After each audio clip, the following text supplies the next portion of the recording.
How Jalen Hurts' concussion affects Saquon Barkley's running, Eagles Super Bowl hopes. Perhaps we needed a reminder that quarterback Jalen Hurts is essential to the Eagles' success.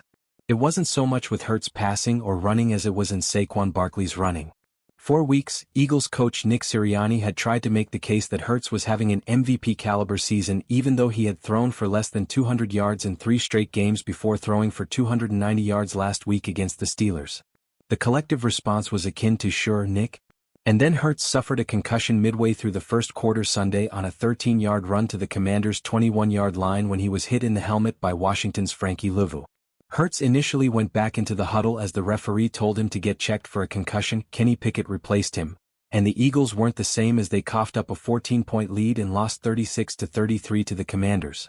All you had to do was see Barkley struggle through the final 3 quarters to see how a season headed for the Super Bowl could quickly unravel without Hurts. For the record, Hurts should eventually recover from the concussion before the playoffs begin the weekend of January 11th to 13th, if not sooner. Sirianni said he didn't have an update on Hurts' condition after the game. "Anything that has to do with the head is out of our hands," Sirianni said. Barkley is a much more viable MVP candidate than Hurts after rushing for 150 yards Sunday. Barkley has 1,838 yards rushing after 15 games, needing 268 yards over the final 2 games to surpass Eric Dickerson's NFL single-season rushing record of 2,105 yards set in 1984. "The dynamic of Jalen being able to run the ball, a lot of our stuff is built on that," Barkley said. "When you lose a guy like that, it definitely hurts.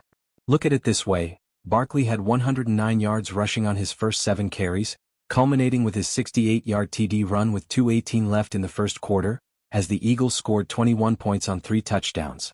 He had 41 yards on 22 carries after that. The Eagles didn't score any more touchdowns, settling for 4 field goals. It should be noted that Barkley's long TD run came when Pickett was in the game.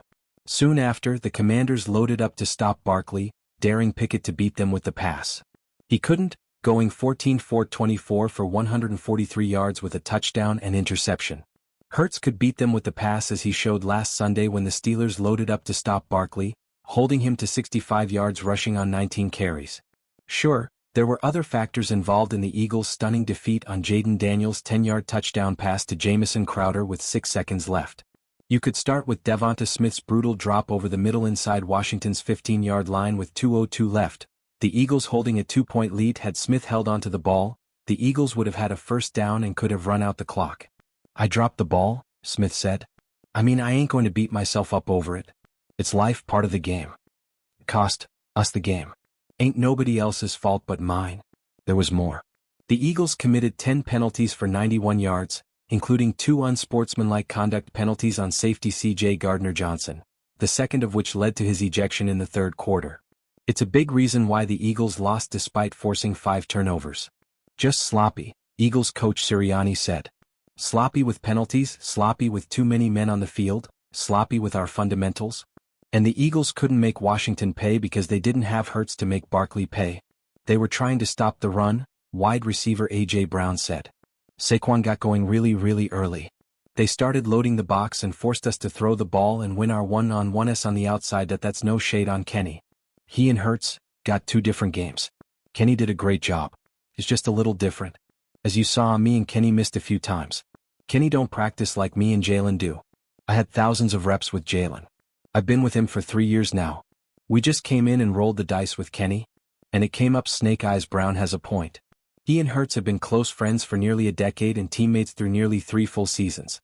As the starter, Hurts gets practically every first-team rep as Pickett works with the scout team. So Brown was talking to Pickett on the sidelines in the huddle about how they could adapt faster. "We were talking after every series, honestly," Pickett said. "We were coming up with some things on the fly, some things Brown and Devonta Smith had done with Jalen that I wasn't aware of, trying to play catch-up in certain parts of the game.